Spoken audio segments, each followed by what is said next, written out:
الرحيم الصلاة والسلام عليك يا رسول الله الصلاة والسلام عليك يا رسول الله وعلى آلك وأصحابك يا حبيب الله وعلى آلك وأصحابك يا حبيب الله الصلاة والسلام عليك يا نبي الله الصلاة والسلام عليك يا نبي الله وعلى آلك وأصحابك يا نور الله وعلى آلك وأصحابك يا نور الله প্রিয় ছোট্ট বন্ধুরা এবং মাদানী চ্যানেলের দর্শক শ্রোতা, আপনাদের সবাইকে আমন্ত্রণ জানাচ্ছি বিবি মা আমিনা রাদিয়াল্লাহু তাআলা আনহা এর নয়নমণি অনুষ্ঠানে।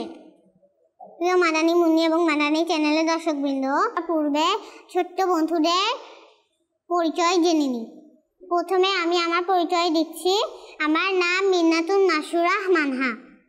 প্রথমে ডান দিক থেকে ছোট্ট বন্ধু আপনার নামটি বলুন। আফিয়া সিদ্দিক আয়েশা। মাশাআল্লাহ মাশাআল্লাহ। তারপর বাম দিক থেকে ছোট্ট বন্ধু আপনার নামটি বলুন। জান্নাত রোজা। মাশাআল্লাহ মাশাআল্লাহ। তারপর ডান দিক থেকে ছোট্ট বন্ধু আপনার নামটি বলুন। আমার নাম বুরাইদা শরীফ মুস্কান। মাশাআল্লাহ মাশাআল্লাহ। তারপর বাম দিক থেকে ছোট্ট বন্ধু আপনার নামটি বলুন। আমার নাম মারওয়া মুস্তাং মিম। মাশাআল্লাহ মাশাআল্লাহ। তারপর ডান দিক থেকে ছোট্ট বন্ধু আপনার নামটি বলুন। তাবাসসুম কামাল ইরা। মাশাআল্লাহ মাশাআল্লাহ। তারপর বাম দিক থেকে ছোট্ট বন্ধু আপনার নামটি বলুন। সুরাইয়া তাসমিন জিশা। মাশাআল্লাহ মাশাআল্লাহ। প্রিয় ছোট্ট বন্ধুরা এবং মাদানী চ্যানেলের দর্শক শ্রোতা, আসুন প্রোগ্রামের সেগমেন্ট শুরু করার পূর্বে আমরা দরুদে পাক পাঠের ফজিলত শুনে নিই। প্রিয় আকা সাল্লাল্লাহু আলাইহি সাল্লাম বলেছেন, যে মুসলিম আমার উপর দরুদ পাক পাঠ করে, যতদিন হে পাঠ করে ফেরেশতারা তার জন্য রহমত প্রেরণ করেন। এখন এটি ব্যক্তির ইচ্ছার উপর কতটা বেশি বা কম পড়বে। আসুন মহব্বত সহকারে একবার দরুদ শরীফ পাঠ করি।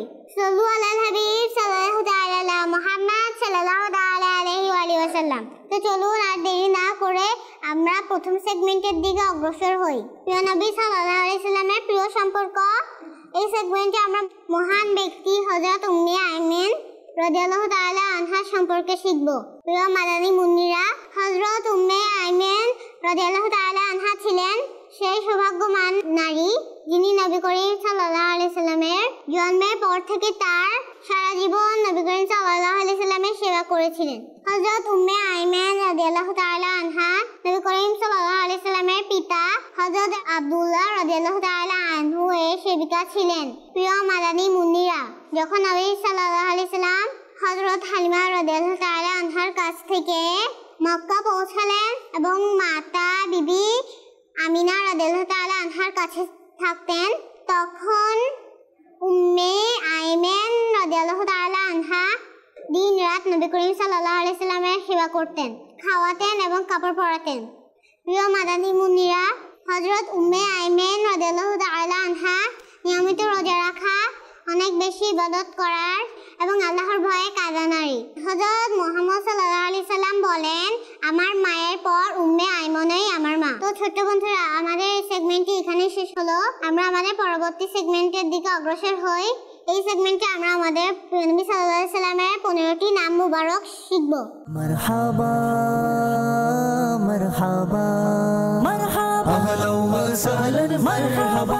তো চলুন আর দেরি না করে আমরা শুরু করি। 1 হক, 2 মুবিন, 3 মুতিন, 4 ওয়া, 5 আউয়াল, 6 সঈদ, 7 মুহাররম, 8 মুকাররম, 9 মুশির, 10 কারিব, 11 খলিল, 12 আবেদ, 13 জাওয়াদ, 14 আরিফ, 15 আজিম। তো ছোট্ট সোনামণিরা, আমরা 15টি নাম মুবারক শ্রবণ করলাম। তো চলুন আমরা আমাদের পরবর্তী সেগমেন্টের দিকে যাই। এই সেগমেন্টটিতে আমরা মদিনার পবিত্র সম্পর্কে মিষ্টি মিষ্টি তথ্য শুনব। 1 মদিনার প্রতিটি রাস্তার উপর 2টি ফেরেশতা মদিনার সুরক্ষা করছেন। 2 যে মুসলিম মদিনার কষ্ট এবং কঠিন পরিস্থিতি সহ্য করবেন, কিয়ামতের দিন নবী করিম সাল্লাল্লাহু আলাইহি সাল্লাম তার জন্য শাফায়াতকারী হবেন। 3 মদিনা সেই পবিত্র জমিন যেখানে নবী করিম সাল্লাল্লাহু আলাইহি সাল্লামের শরীর অবস্থিত। তার সর্বত্র এবং কি কাবা শরীফ ফেরেশতাদের কিবলা আরশে কুরসি ও জান্নাত থেকেও অধিক মর্যাদাপূর্ণ। 4 যে কেউ মদিনার বাসিন্দাদের সাথে খারাপ আচরণ করবে সে শাস্তি পাবে। দোয়া করি মদিনা যাওয়ার লোকেরা যান ঈমানের সাথে, ইনশাআল্লাহ সামদে আপনারাও মদিনায় স্থান পাবেন। আল্লাহর কাছে দোয়া করি তিনি আমাদের বারবার মদিনার পবিত্র স্থানে যাওয়ার সৌভাগ্য দান করুন। সবাই বলুন আমিন। তো ছোট্ট বন্ধুরা এবং মাদানী চ্যানেলের দর্শক শ্রোতা, দেখতে দেখতে আমরা এই সেগমেন্টটি এখানে শেষ করলাম। এখন আমরা আমাদের পরবর্তী সেগমেন্টের দিকে অগ্রসর হব। এই সেগমেন্টে আমরা নবী করিম সাল্লাল্লাহু আলাইহি সাল্লামের সেই মুহূর্তগুলো শুনবো যখন তিনি হযরত হালিমা রাদিয়াল্লাহু তাআলা আনহার কাছে ছিলেন। প্রিয় মাদানী মুন্নিরা, হযরত হালিমা রাদিয়াল্লাহু তাআলা আনহা বলেন, যখন আমি নবী করিম সাল্লাল্লাহু আলাইহি সাল্লামকে নিয়ে আমার ঘরে প্রবেশ করলাম তখন আমাদের সমস্ত ঘর থেকে মশকের সুবাস আসতে লাগলো এবং পুরো ঘরের মানুষের হৃদয়ে আল্লাহ পাকের প্রিয় নবী মুহাম্মদ মুস্তাফা সাল্লাল্লাহু আলাইহি সাল্লামের প্রতি ভালোবাসা সৃষ্টি হলো। এমন ভাবে ইনশাআল্লাহ সানডে চলুন আমরা আমাদের পরবর্তী সেগমেন্টের দিকে অগ্রসর হই। এই সেগমেন্টে আমরা নবী করিম সাল্লাল্লাহু আলাইহি সাল্লামের সেই মুহূর্তগুলো শুনবো। কেউ যদি দেহে কোনো ব্যথা অনুভব করতো, নবী করিম সাল্লাল্লাহু আলাইহি সাল্লামের মুবারক হাত সেই স্থানে রাখলে আল্লাহর হুকুমে তা তখনই ছেড়ে যেত। এবং যদি তার কোনো উদ্বাদ ছাগল অসুস্থ হতো, নবী করিম সাল্লাল্লাহু আলাইহি সাল্লামের মুবারক হাতে স্পর্শে তা সুস্থ হয়ে যেত। প্রিয় মাদানী মুনিরা, শুনলেন তো নবী করিম সাল্লাল্লাহু আলাইহি সাল্লামের মুবারক হাতে কত বরকত। দেহের ব্যথা তৎক্ষণাৎ মুছে যায়। কিয়ামতের দিনে আল্লাহর কাছে দোয়া করি কিয়ামতের দিন নবী করিম সাল্লাল্লাহু আলাইহি সাল্লামের মুবারক হাত থেকে আবে কাউসার পান করার সৌভাগ্য দান করুন। সবাই বলুন আমিন। তো ছোট্ট মাদানী মুন্নিরা, চলুন আমরা আমাদের পরবর্তী সেগমেন্টের দিকে অগ্রসর হই।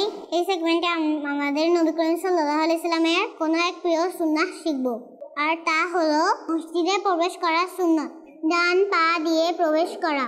মসজিদে প্রবেশ করার সময় প্রথমে ডান পা দিয়ে প্রবেশ করার সুন্নাত। 2 বিসমিল্লাহ পাঠ করা। 3 দরুদ শরীফ পাঠ করা। 4 দোয়া পড়া। 5 ইতিকাফের নিয়ত করা। মাদানী মুনির এবং মাদানী চ্যানেলের দর্শক শ্রোতা, নবী করিম সাল্লাল্লাহু আলাইহি সাল্লামের সুন্নাহ শুনতে শুনতে আমরা এই সেগমেন্টটি এখানেই শেষ করলাম। এবার আমরা আমাদের পরবর্তী সেগমেন্টের দিকে অগ্রসর হব। এই সেগমেন্টটি অনেক চমৎকার একটি সেগমেন্ট। এই সেগমেন্টে আমাদের ছোট্ট বন্ধুরা আপনাদের নাতে রাসূল শোনাবেন এবং পরবর্তীতে আমিও একটি আপনাদের নাতে রাসূল শুনিয়ে দেব।